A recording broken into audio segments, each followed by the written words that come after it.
Welcome back to the Tattooed Christian Podcast. Today's episode is titled How to Stop Taking Things Personally as a Christian. If you're not doing so already, follow me over on Instagram. I have a lot of behind the scene content, and you can follow me over on my website as well. I have a lot of free resources. Today's episode, we're going to talk about Faithful Reflections, where we explore how to live with grace and purpose through a Christian lens. Today, we're diving into a topic many of us wrestle with: how to stop taking things personally. Whether it's a rude comment, an unkind action, or criticism that stings, it's easy to feel hurt or offended as a Christian. How can we respond differently?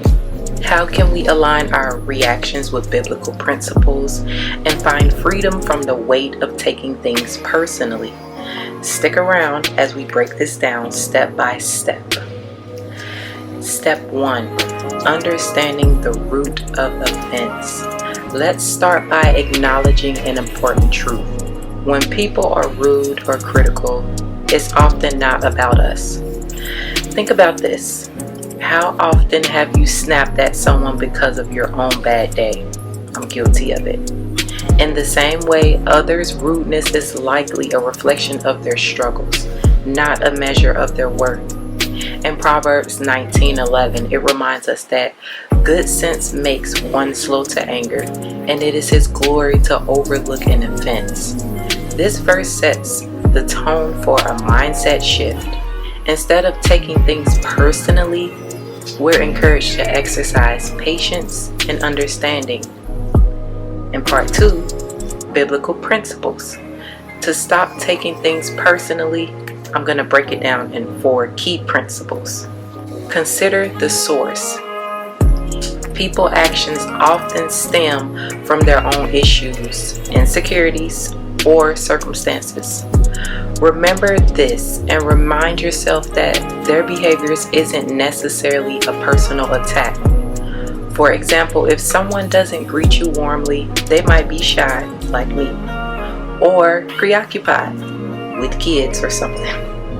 Instead of assuming the worst, give them the benefit of the doubt.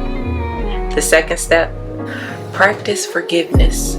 Forgiveness is central to the Christian faith.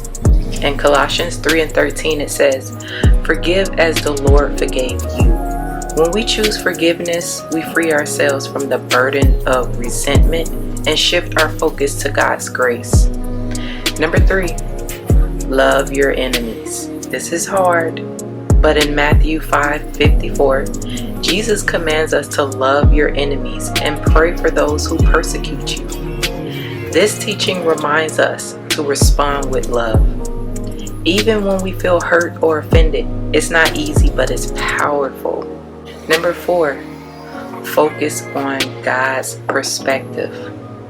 Ultimately, our identities and worth come from God, not from how others perceive us. In Psalms 139, it reminds us that we are fearfully and wonderfully made. No rude comment or criticism can change the value God has placed on your life. So in part 3, I'm going to talk about practical steps for the application. Now that we've explored the principles, here are some actionable steps. Pause and reflect. Before reflecting to an offense, take the moment to pause.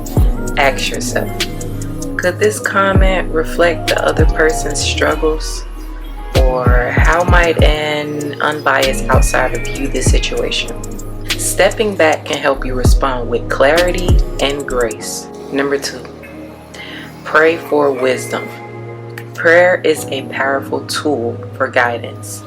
Ask God to help you see the situation through His eyes and give you the strength to respond with understanding. Number 3, communicate openly.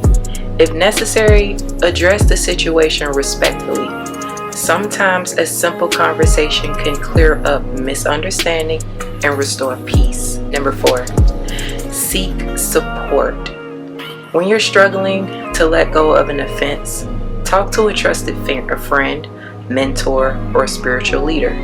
they can offer perspective and encouragement. As we close, let's remember that taking things personally often stems from placing too much importance on others' opinions. Being very opinionated can cause you to have a lot of confusion. But as Christians, our worth isn't tied to what people say or do.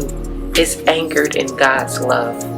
When we practice forgiveness, prioritize love, and lean on God's perspective, we find freedom from offense. And that freedom allows us to focus on what truly matters, living out our faith with grace and purpose. That's it for today's episode.